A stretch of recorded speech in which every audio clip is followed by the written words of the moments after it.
Entremos amigos, tengamos fe y quiero que sepan que en lo profundo de la tierra, donde la oscuridad envuelve cada rincón, es fácil sentirnos perdidos, abandonados. El eco de nuestros pasos resuena en el silencio y el frío del agua bajo nuestros pies parece penetrar hasta nuestros huesos.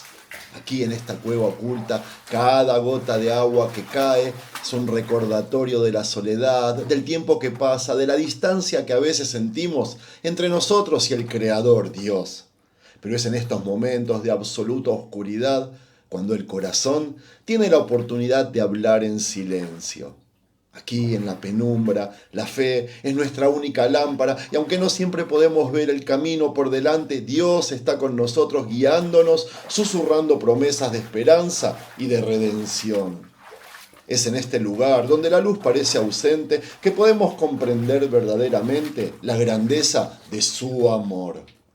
Miren qué belleza esto, no me lo puedo creer.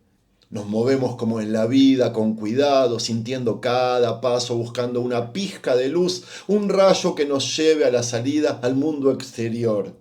Y mientras avanzamos, entendemos que esta oscuridad no es permanente. Como la misma vida, estos momentos de incertidumbre son como un pasaje, una prueba que refina nuestra fe y nos lleva a un entendimiento más profundo de la presencia de Dios que es constante.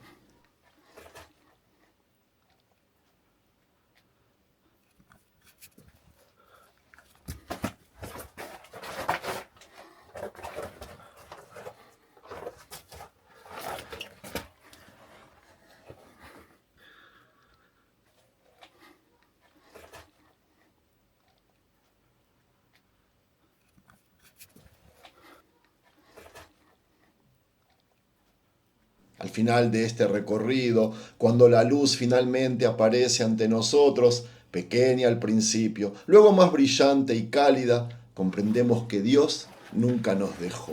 Él estuvo en cada paso, en cada respiro y en cada latido de nuestro corazón. Es Dios, amigos, quien nos guía hacia la luz siempre, incluso cuando no podemos verla. Y es en ese momento, cuando la luz rompe la oscuridad, que las palabras de la Escritura cobran vida. El pueblo que andaba en tinieblas vio gran luz, dice Isaías 9:2. Los que moraban en tierra de sombra de muerte, luz resplandeció sobre ellos. Porque en la oscuridad más profunda, la luz de Dios brilla con mayor intensidad, guiándonos siempre hacia Él.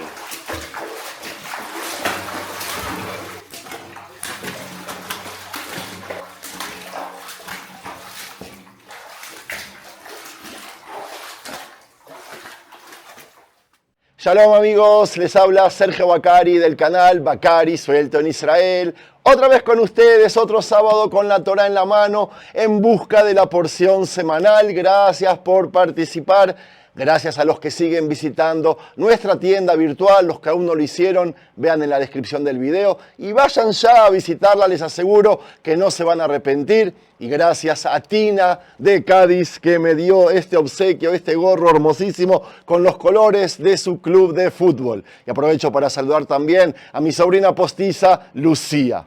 Amigos, mientras en las sinagogas de Israel y del mundo se está leyendo la segunda porción del último libro llamado Bamidbar o Deuteronomio, nosotros vamos a hacer un paseo en busca de la misma. La porción se llama Vaet Hanan y comienza Vaet Hanan el Adonai, Vaet Aú Leemor. Moisés le rogaba a Dios unas cosas que enseguida les voy a contar, pero ¿por qué estoy aquí? Estamos en unas ruinas que se llaman Tanur y hace casi 30 años, más precisamente en octubre de 1994, mientras Yitzhak Rabin era el primer ministro, todos los que vivimos acá vivimos un fin de semana súper agitado que yo creo jamás lo olvidaremos. Habían secuestrado a un soldado llamado Nachshon Waxman desde el aeropuerto y lo trajeron a un lugar muy cerca de aquí, lo tuvieron como rehén, pidieron recompensa. Rabin, que no estaba de acuerdo en negociar con terroristas, decidió enviar una unidad de comando para rescatarlo. El final se lo voy a contar mientras les relato el video. ¿Y por qué les cuento esto? porque ese día yo aprendí de que Dios no siempre nos dice que sí y que nosotros como humanos tenemos que también aprender a cuando Dios nos dice que no. Yo siempre les digo a mis hijos que cuando ellos les decían que tenían una madre mala porque les ponía límites y les decía que no muchas veces, yo les dije de que hoy quizás ellos la llaman mala, pero que en un futuro le van a agradecer y esa madre mala va a ser la madre más buena que ellos jamás hubiesen tenido. Una madre mala, entre comillas, es aquella madre que no se fija en el futuro cercano, sino en el futuro lejano y educa hacia a sus hijos para un futuro mejor. Y yo creo que la misma analogía podemos hacer con Dios. Vamos a hacer un paseo por la naturaleza. Les recuerdo de que yo los sábados no filmo. Y les recuerdo también que estamos en una época de que todos los religiosos de Israel están de vacaciones, colmaron todos los parques nacionales, la naturaleza, las piscinas, los manantiales, y es muy posible que los veamos en nuestro paseo. No sé, quizás sí, quizás no. La cuestión es que vamos a caminar por la naturaleza en busca de manantiales, en busca de cuevas, y mientras les voy a contar sobre este caso de Nachshon Watzman y lo voy a asociar con esta porción semanal. Amigos, síganme, los quiero mucho y otra vez gracias por participar y acompañarme en estos hermosos paseos. Ahora les queda solo ayudarme a difundirlos para que más gente los pueda disfrutar. No sean egoístas, suscríbanse al canal. Y ala, vamos. El paseo lo vamos a comenzar en esta prensa de aceite y luego vamos a descender en un valle. La intención es encontrar una fuente de agua oculta y ahí refrescarnos. Tengo linterna y mucha agua para beber en el camino y todo esto para contarles de que el domingo 8 de octubre de 1994 fue secuestrado el soldado Nachshon Watzman en manos de terroristas del Hamas. Al otro día publicaron una filmación que se lo veía en un cuarto con un revólver apuntándole a la cabeza, pidiéndole al primer ministro que libere al líder del Hamas, Ahmad Yassin, y otros 200 terroristas para que quienes lo tenían ahí lo dejen en libertad y no lo maten. Yitzhak Rabin, el primer ministro, tendría 6 días para cumplir el pedido, si no, lo sentenciarían a morir en ese mismo momento. Vamos a salir de acá, a dejar la prensa y vamos a meternos en la naturaleza, que es mejor. Recuerdo que durante esa semana las fuerzas de seguridad trabajaron como nunca para saber dónde lo tenían secuestrado y junto a eso todo el pueblo de Israel oró por su salvación. Recuerdo de que se organizó un rezo en el Muro de los Lamentos de casi 200.000 personas de todos los colores y corrientes del judaísmo. La madre de Nachshon Watzman contó con los años que ese día había jóvenes con jeans rotos junto a jóvenes de traje negro. Unos con aretes y otros con sombreros. Unos con pelo largo y otros hasídicos con flecos en sus prendas. Nunca vi tanta unión en el pueblo hasta ese día, dijo la madre. Ni siquiera en aquella manifestación por la guerra de los 6 días.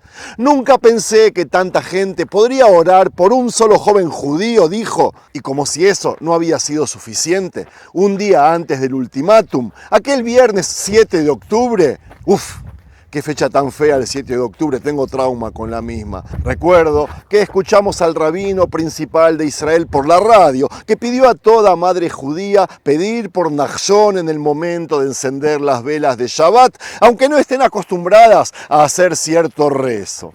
El rabino prometió que Dios escucharía ese pedido especial y salvará al soldado. Les juro, amigos, que recuerdo esos 6 días como si fueran hoy. Estábamos todos seguros que sucedería el milagro. No podía ser que con semejante unión, semejante rezo, tanto amor, Dios no nos escuche. Pero aquel sábado por la noche fue inolvidable en el mal sentido de la palabra inolvidable.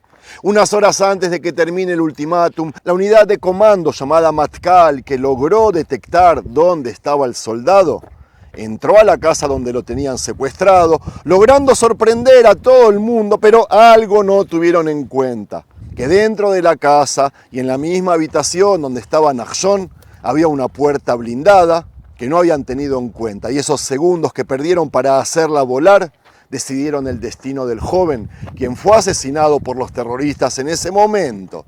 Entonces no hubo milagro. Y creo que todo el país, como yo, sintió como que alguien nos dio 2 piñas, 2 golpes en el estómago. Cuando vimos al primer ministro con lágrimas en los ojos y una voz disfónica explicando la misión y el resultado, yo clavé mis ojos al piso y me quedé en silencio un buen rato. Sentí bien fuerte esos 2 golpes. El primer golpe que sentí fue por la muerte del soldado, por supuesto. Y el segundo fue aún más fuerte, el golpe de las preguntas. ¿Cómo podía ser que lo asesinaron? Todo el pueblo oró por su salud. Nunca podrá haber un rezo más grande, me decía, y tan potente del que hicimos aquella semana. ¿A dónde fueron todos los rezos? ¿Qué más le podría gustar a Dios que escuchar a un joven judío con jeans rotos al lado de un jasídico, abrazados por una sola oración frente al muro de los lamentos? Me preguntaba.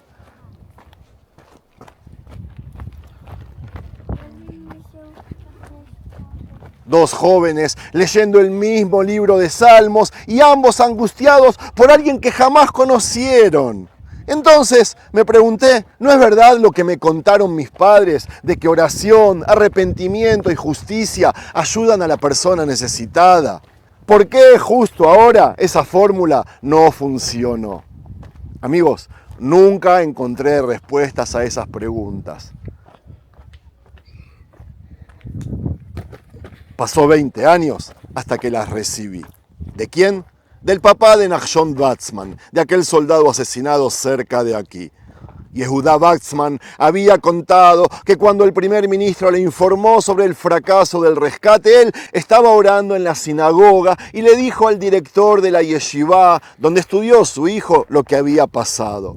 El director le dijo de que esto era terrible y que ahora él tendría miedo de que la gente tenga menos fe, que la gente se pregunte cómo el rezo no había ayudado.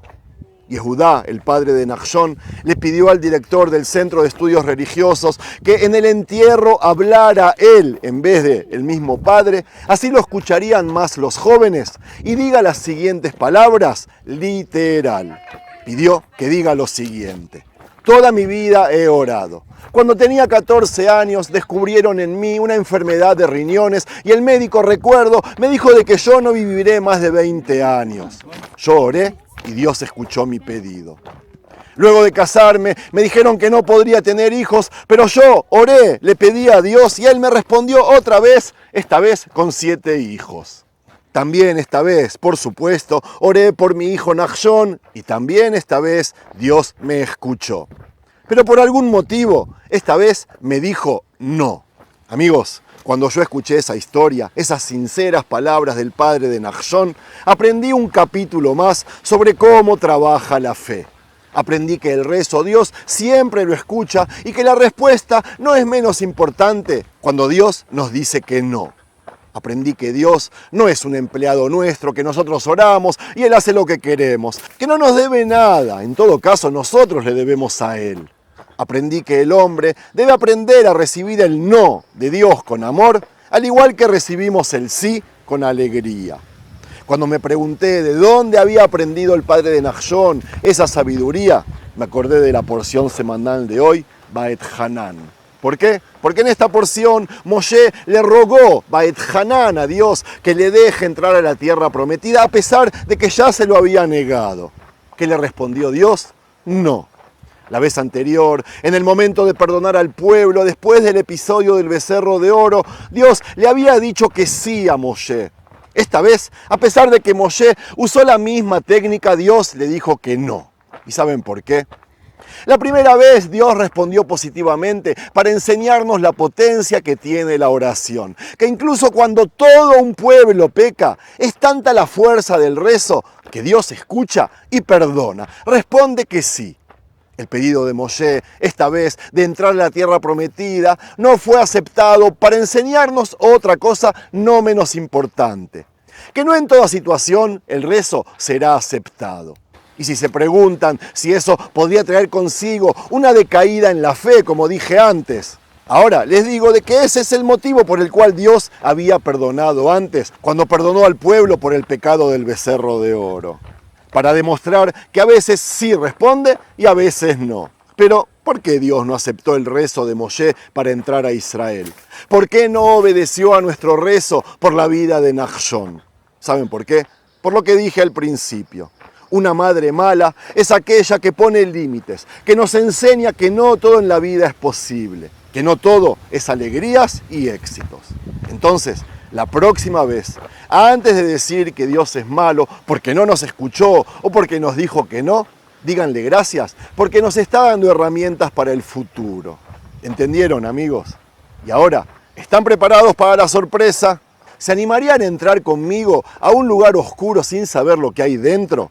Para quienes vengan, tengo algo hermoso para compartir, contado, relatado, relacionado a todo lo que les estuve contando. Tengan en cuenta que jamás nadie los llevará a estos lugares, así que aprovechen. Estos son los rincones ocultos que nos dejó Dios en la tierra de Israel. ¡Vamos!